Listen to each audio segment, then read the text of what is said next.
Shall we speak in blue for now, whisper in lapis just for the secret hiss of it, and shall we wait for the echoes to come to learn what we mean from what we have said?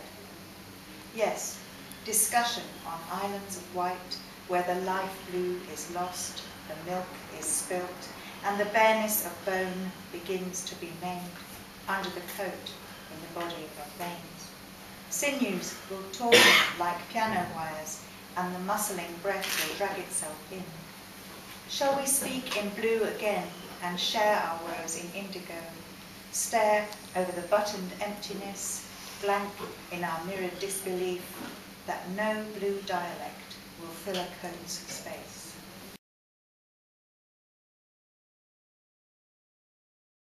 So, in the haze of breadcrumbs and red wine, with warm brie melting in my gut, I must gather my limbs and drop my heart in the stock betweens of the reed stalks. Let go your touch of watered skin, dry my feet in folds of your warm shirt. Go home to where the hearth is bored and cold, to where the sun turns its eye blind and leaves rooms stiff with shadow, until tomorrow, when I'll unfurl the towpath, straighten the tussocks, plump the vetch, retrieve my heart, rinse it, put it back behind my ribs, sit very still, hands in my lap, wait for you to light the fuse and send this river bursting through my chest.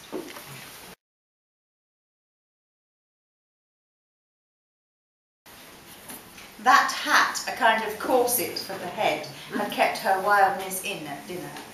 Outside, it didn't work as well. Instead of homeward, she turned left. Left to where she knew he'd flex his fingers, shape clay from prawn pots, bowls, plates, with sensual slip and hand slides. En route, a terror that she'd been found out, a drunk uncurled himself from his wet coat, shouted her name. It rang across the street like an interrupted crime. She ran, heart knocking at her vows, but Ellen was lit up for fast and loose. Hollow the clop and tap of reckless heels, down steps to overthrow his muse.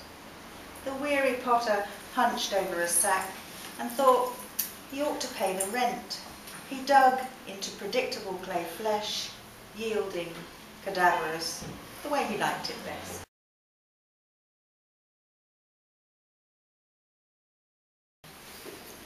Kept in breast pockets of pyjamas, blazers, suits, or wrung to steady him like ropes, they had a smell of starch.